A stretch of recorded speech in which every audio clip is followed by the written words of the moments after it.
Wolfpack Nation, thank you so much again for tuning back in here with us for part 2 here of our conversation here talking about women's basketball. So if you haven't checked out part 1 yet, make sure to go check that out. As again, we talk a lot about kind of what's thoughts about the season so far, or well, the season overall in general, I guess, obviously, and then talking about the NCAA tournament, the UConn game. So now we're going to be actually getting more into kind of basically giving out some end of season awards / superlatives, things of that nature. Before we get rolling into that, make sure again hit that subscribe button as it really helps support us, and also to make sure that you don't miss out whenever we release new NC State content. Give this video a like, so that way YouTube will put this video in front of more NC State fans, and also to give us a follow at Tuffy Talk Now on Twitter or Instagram if you haven't already.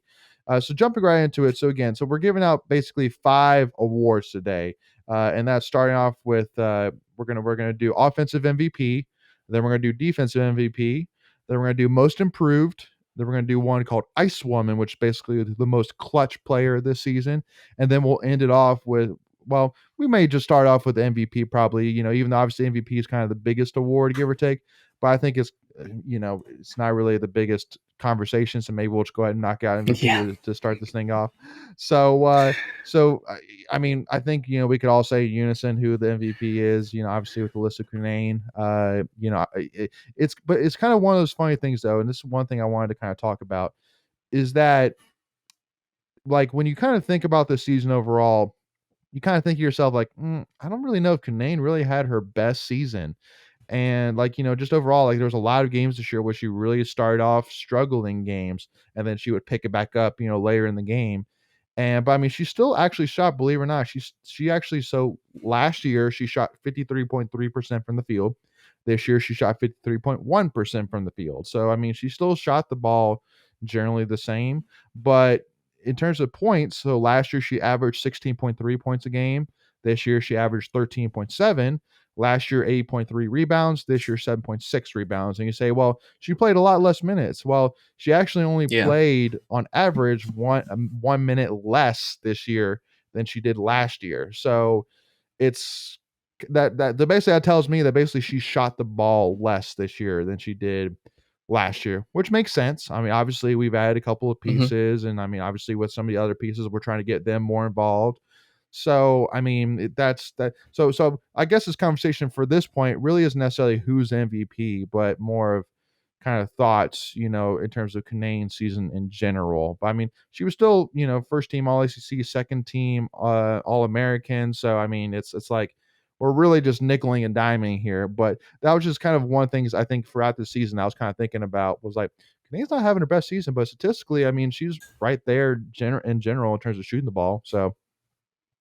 Yeah, I mean, it's you also have to take into account like the impact she has on how the defense plays too, because she is so good that the defense is going to key in on her, and that may force her to give up the ball more, which we did see a lot this season. Kick it out and for a 3 or something. So yeah, like you said, like her stat line doesn't jump out at you like some of the other great players in the country, but her impact was definitely MVP worthy. Absolutely. Greg, you have anything to add to that? I mean, are you going to shock the world and give the MVP to somebody else?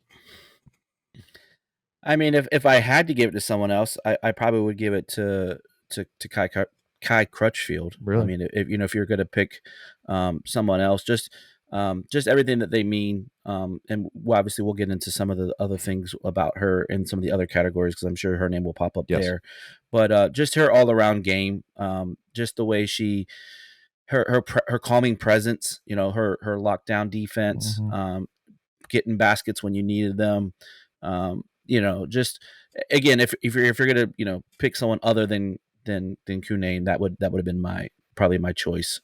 Okay. But there's so many names there that, I mean, you could even say Diamond Johnson, with, her ability, both on, scoring the ball, defense, everything. So, but if I'm going to pick someone, I probably would have gone Kai Crutchfield if I wasn't, but it is Cunane for sure. Yeah. And I mean, she shot on average from the free throw line 83.5%, and she also shot almost 42% from the three, which is ridiculous for a 5 player for a center. So, and it wasn't like she just took like 10 threes all season. Like she she shot a good amount.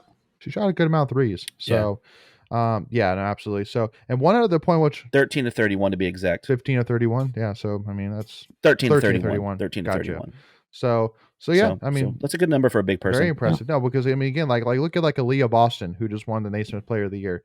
She does not shoot 3-pointers. She doesn't. So I mean, it's kind of that's kind of one of the things that for me, if you're the WNBA, you're looking at cunane is that she could really stretch defenses. She can really stretch defenses. And honestly, too, I could say that. I mean, yeah, I know the Aaliyah Boston. There's no doubt she's probably the most dominant player down low in women's basketball. Almost no doubt about it. But I mean, for me, it's not necessarily like it's like Aaliyah Boston and then cunane. For me, it's like Aaliyah Boston, cunane. Like, I mean, she's right there. I mean, cunane, when she's feeling it, she's got moves and she can get the ball to the basket one way or another. So, but one other point which I wanted to add into which I was looking at as well when I was looking at stats was, so for those who don't know, so Reynolds, after the renovations, holds basically 5,600 give or take in terms of capacity. We averaged 4,700 fans a game throughout the season. So basically on average we had about an 84% crowd capacity on average throughout the season, which I mean is it just speaks volumes. It's pretty good for a small gym. Yeah, pretty good for a small gym. Yeah, I like it. That's right, Greg. Yeah. Put that on a board somewhere. All right, so now moving on to offensive MVP. So Michael, who do you got for offensive MVP? I mean, I still go with cunane here because, like I said, just her, her impact to the offense and the way that teams have to guard NC State is just it's almost you can't describe the impact she has. Absolutely, Greg. Yeah, I kind of want to go out on a limb here, but I want to say Diamond Johnson, but what's holding me back for a Diamond is her assist to turnover ratio. She had 78 assists and 71 turnovers. If she knocks that down by half, I think she's clear cut offensive MVP because just everything that she does on the offense side, she facilitates, she can shoot, she can do pretty much everything, and she was only about 2.5 points, 3 points away from cunane's average. Playing in a 6-person, I always want to say 6-man. I don't want to be sexist, but I'll say 6-person role. So if you think about it, she wasn't playing nearly the same amount of minutes as cunane. So again, if the turnovers are probably cut in half, Diamond Johnson's my offensive MVP, but I'm going to still stick with cunane. Well, and and I think too with Diamond that if we're talking again, like if we're talking in terms of talent or potential, there's no doubt Diamond has probably the most talent or potential of this team. But I could argue honestly, she has the potential to arguably be the most talented player to ever play at NC State women's basketball, period. I mean, arguably. And that'll never be like there's no doubt about it kind of deal unless you're talking David Thompson for men's basketball. But for women's basketball sake, I mean, obviously that's always going to be an argument, but I mean, just should be in the conversation for sure. So, and for me, so I kind of want to go a different route because I want to show, kind of talk about some other players, but Kayla Jones for me is actually my offensive MVP. So she averaged 8.7 points a game. She only had basically 0.9 turnovers per game. So she took care of the ball. Averaged a little bit over 2 assists a game, shot 53.8% from the field, 41% from the three, and she was actually second on the team behind cunane in offensive rebounds. So not only did she and she also had on average 1.3 offensive rebounds a game. So basically, like for me, she did everything. She shot the three. She scored on, consistently, game in, game out. She took care of the ball. She could get the ball on the boards to get second chance points. So for me, that's really why I kind of lean towards Kayla because I mean she could do it all on the offensive side this year. So I mean, hats off to her for sure. So I mean, any yays, nays on that? No, I could definitely see Kayla, having that impact. Again, we're splitting hairs on some of this. I would have liked some more consistency from Kayla. Yes. Where she did take over some games because she had that potential. But again, there's just so much talent there. And here's the other thing that we haven't even talked about the unselfishness of this team. They didn't. They put their egos up on the shelf, and they played for each other. So they weren't afraid to make the extra pass or play in reduced minutes. So like that right there, I think everyone's the MVP in that regard. Amen. Because there's a lot of teams that we be like it's a new generation of player. It's the social media player. They want, their NIL deals. There's so many things that can, kind of bite you in the rear. And this team put all that aside for the greater good of making a championship run. So, but yeah, I mean, there's so many players you can pick from where, we only had 2 people in double figures, but we had 3 others that were on the cusp of double figures. They were like a 1.4 away from double figures. Yep. So this team could have easily had five players in double figures for the season. Absolutely. Well, and because one stat too, and one player that we haven't mentioned yet, but I know will get mentioned here soon, is Jada Boyd. And because one thing I wanted to kind of talk about here, so I actually did some math here. So Jada Boyd averaged this year 7.6 points a game and 4.4 points a game, but she only played an average of 16 minutes a game. And so one of the things which I did was I said, okay, well, let's try and do some math, and assuming that she keeps that same consistency throughout the game. So Cunane averaged 25.8 minutes a game. So let's, do some multiplication and do it up. So if Jada, theoretically had the same minutes per game, she would have averaged 12.3 points a game and 7.1 rebounds a game compared to Cunane's 13.7 and 7.6. So basically what I'm getting at is that I think that honestly, Jada Boyd has kind of been one of those unsung heroes, specifically in the tournament. I think that in the tournament, in terms of ACC and NCAA, she played amazing, really, in my eyes. Every single game NC State played, she played really well. She played really efficient minutes. So, that's really one thing that I'm honestly the most excited about, assuming hopefully that she comes back next season, is that I think she's going to be a huge piece next year on top of Jakia Brown-Turner, Camille Hobby, and Diamond Johnson. So very excited about her. Before we continue, I want to take a quick second to tell you about our sponsor, Flightland's Jessup Insurance Group, that has your whole world covered, with agents in 5 offices throughout eastern North Carolina to help you decide how much coverage you need.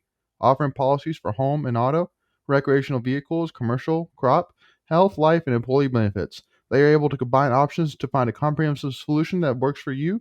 Flightland's Jessup protects the things you love so you can spend less time worrying and more time enjoying them. Find them on Facebook and Instagram at Flightland's Jessup. You can also visit their webpage at www.flightlandsjessup.com. So please make sure to go and check them out. So Greg, defensive MVP, who you got? I mean, it's got to be Kai Crutchfield for me. Yep. I mean, she was always the lockdown defender, playing their number one scoring option, assuming that it wasn't a center. But she was always put on the best guard on the other side. So yeah, and again, I think she could have had more points as well. If we're going back to the offensive side, she gave up her offensive game because we know she had it. I mean, she would hit threes in the most needed situation. And she put that, again, back to my unselfishness comment, she put that aside, said, you know what, if you want me to be the lockdown defender, I'll be that. I'm willing to sacrifice 5 to 7 points a game for the better of them not scoring 5 to 7 points. Yep. And so, you look at those potential swings, and that's the margin of victory in some of these games. Absolutely. Yeah, for me, I definitely had Kai Crutchfield. I think that just because she was a name that throughout the season, well, first of all, it seemed like she was always guarding the best player, which says a lot. But also too, like even in the UConn game, she made some great defensive plays. She had 12 blocks, 39 steals, and 96 defensive rebounds this year. So again, a great defensive performance for sure for Kai. So I mean, I think this is gonna be more likely. I mean, hey, unless Michael shocks the world here. So Michael, go ahead. Let's see if you shock the world here. No, I mean, yeah, she was clearly the best defender. She, like you said, she was always on the other team's best offensive player. Shout out Diamond Johnson too, though. She was the leader in the team in steals.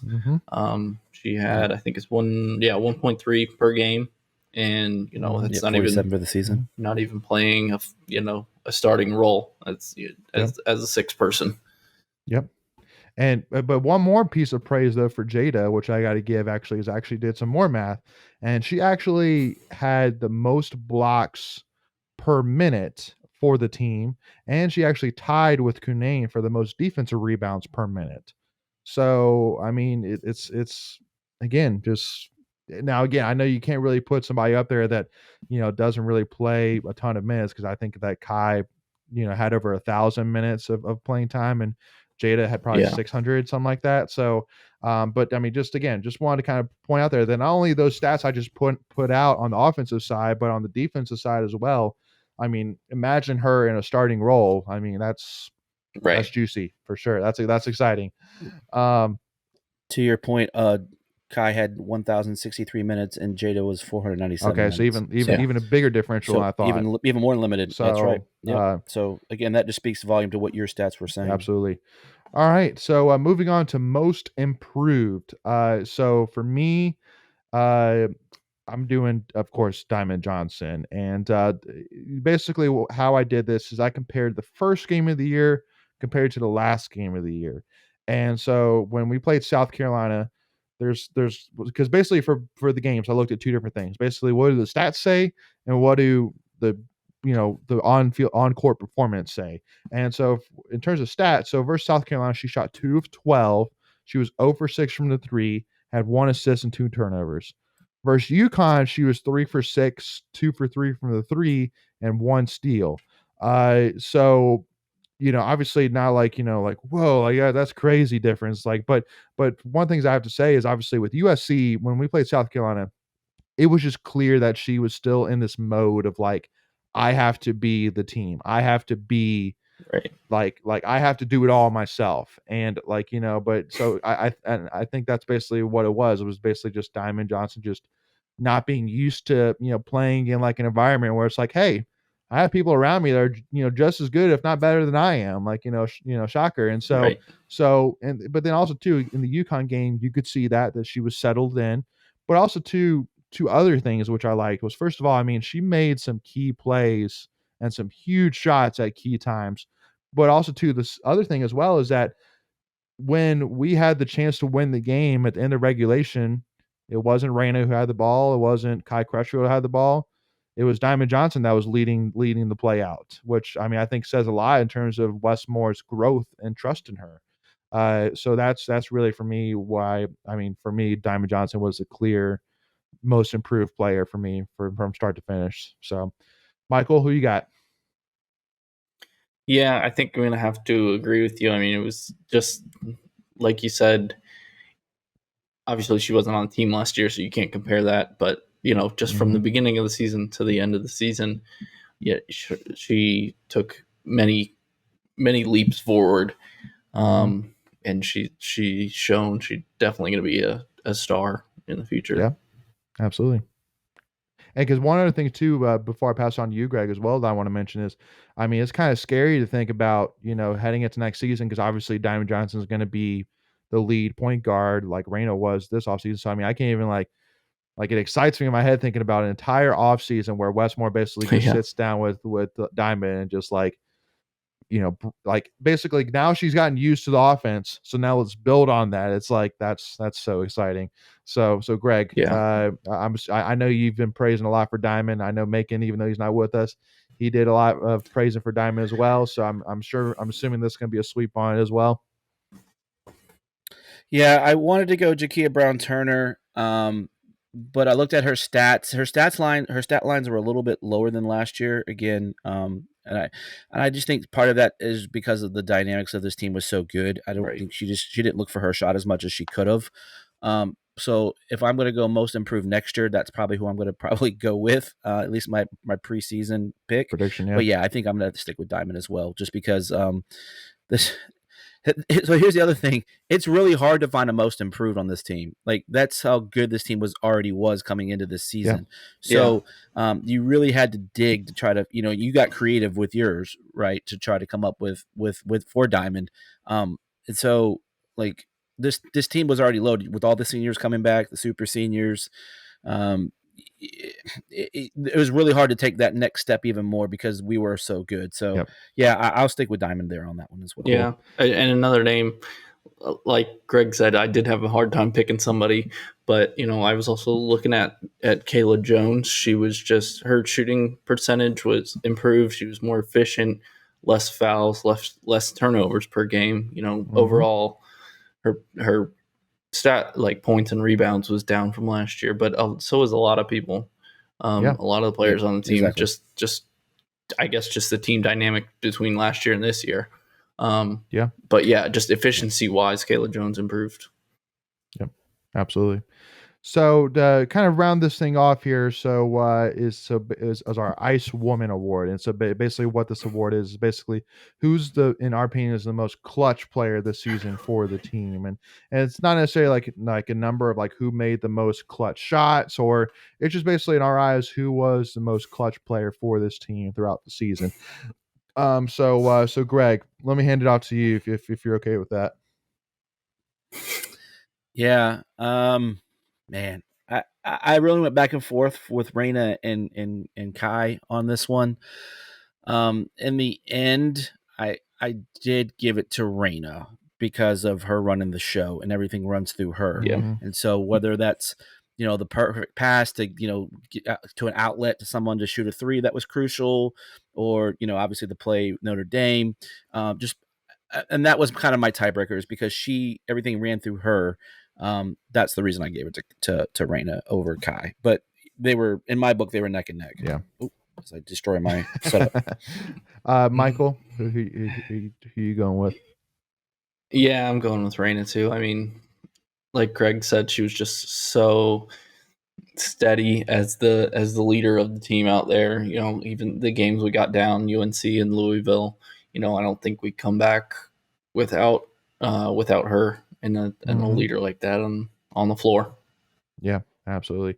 Yeah, no, it's funny. Kind of heading into this recording, actually, I was actually thinking, believe it or not, Jakia. And I'll explain why, but It's not bad. I'll explain why I kind of just changed my mind as you guys were talking. So, I mean, taking a look at that last shot. I mean, just that last shot against UConn. So, I mean, because like thinking about in terms of like that the huddle, and talking about the play. Like I feel like it just speaks so much volumes that literally like you knew the situation where, okay, we need one person to take a 3-point shot, and it's probably going to be a tough 3-point shot to give us a chance to extend our season. But if that player misses it, then we're going home. Like what a situation that is. That isn't like who in the heck would accept that situation. And literally they decide it's an immense amount of pressure. And they decide for Jakia Brown-Turner to do that. And not only was it everything tough and then some, as I explained it to be, being directly in the corner, she's a right-hander, so she's basically shooting more from the baseline than basically out from towards the center. Paige Beckers was right in her face, basically at the buzzer. And I mean, she absolutely drained it. It wasn't a boink boink. It wasn't off the bank. It was a swisheroonie, baby. And I mean, so like for me, it's just like, okay, if Westmore literally said, I'm going to trust Jakia Brown-Turner to take that shot, I feel like it's hard for me to argue otherwise. I mean, she's got to be the most clutch player this year. And she made the best of it. I mean, golly. But the reason why I kind of flip kind of mid-talk is basically that during that play, there were two people that touched the ball once the ball was inbound, and that was Raina Perez and that was Jakia Brown-Turner. And I do agree with you that because, again, I'm thinking about that, but also I'm thinking about with Raina. And there's no doubt with Raina that, I mean, she's had many huge plays this season, obviously being a leader, leading a lot of huge comebacks, again, mainly the one over Louisville. Again, we obviously was super clutch with coming up with the steal when we needed it against Notre Dame. And also on top of it, making both the free throws to make it a 3-point game versus Notre Dame as well. That was a huge clutch play as well. And then on top of it, she made a perfect pass that Jakia Brown needed to basically shoot the ball in stride, shuffle, catch, bam, and so that was a perfect pass. So that's why so again, coming into this, I would have probably said Jakia if you guys hadn't talked first, but after you kind of talked it through, I was like, yeah. You can't. You got to give Raina, like she was just so clutch this whole season. So, but anyway, that again, it's a fun conversation piece. It's like how do you really define clutch? Way, right? Say again. Yeah. Well, you're not wrong. Yeah. You're not wrong. I mean, we're all pumping these ladies up as they justly deserve. Absolutely. So like we're not, Yeah. Like they're all amazing. Like at the end of the season, like this is going to be one that when we go on to win a national championship here in the next probably 4 to 5 years, we're going to look back and go, that group of ladies, they're the reason we're here today, because all they're going to do is just elevate the program, right? They already did that. You got better recruits coming in. Like everything just takes the next step, right? Logically. Yep. Absolutely. Just like we said, again, this team, when you get to an elite level, when you're not rebuilding, you're reloading. And there's no doubt with this program that every single year we're not going to be rebuilding. We're going to be reloading. And because I want to preface too by saying that when you say in the next 4 to 5 years, it's within the next 4 to 5 years. I mean, heck, who knows? Correct. It could happen next year. Golly, like we're gonna have a great team next year. And I support that. I mean, it's like, who knows? So, but yeah, no. So again, really want to kind of wrap this thing up by again saying, just like Greg said it best. I mean, this was an amazing year. It was an amazing team. Arguably one of the most talented teams we've had in terms of NCAA women's basketball to date. And it was a special season. So many huge moments. Again, the comeback against Louisville, the win against Notre Dame in the tournament, this UConn game, even though it came down to a loss, it was one of I would dare somebody to find me, 5 better women's basketball games in the history of college women's basketball in that game. It was an unbelievable game. So anyway, though, so thank you all so much again for tuning in. Really appreciate y'all's support. And Greg, do you have any closing comments here? Only thing I would say is, look, if you're a Wolfpack fan, go out, go see these women play. If you haven't gone to a game at Reynolds, do it. If you haven't been to Reynolds in years, go do it. There's nothing like going to a game at Reynolds. And then when these teams make these runs in like these different tournaments, whether it's wrestling or, men's baseball or football coming up hopefully this year, let's go out and support these teams. They deserve it. Amen. There's nothing like going on a road trip and meet fellow Wolfpack fans that share your same passion. I met so many great people, out in Omaha. That's where I met you, Leighton. We've talked about, I've met some folks here at the women's tournament up in Bridgeport. These are friends now that I'm going to have for years. And, we can talk about this, and it's a great time. So I encourage anyone that's out there that's, on the fence about going on these trips or going to see these other teams, go out and do it. They deserve our support. Mm-hmm. Yep. Absolutely. Michael, did Greg say it perfectly, or do you have anything to add to it? No, he said it perfectly. I love it. Yeah. Well, thank you all so much again for tuning in. Really appreciate it. Again, make sure hit that subscribe button. Give this video a like if you don't mind. Also, give us a follow, Tuffy Talk Now. But hope you all really enjoyed this conversation. Thank you all so much. As always, go Pack, y'all.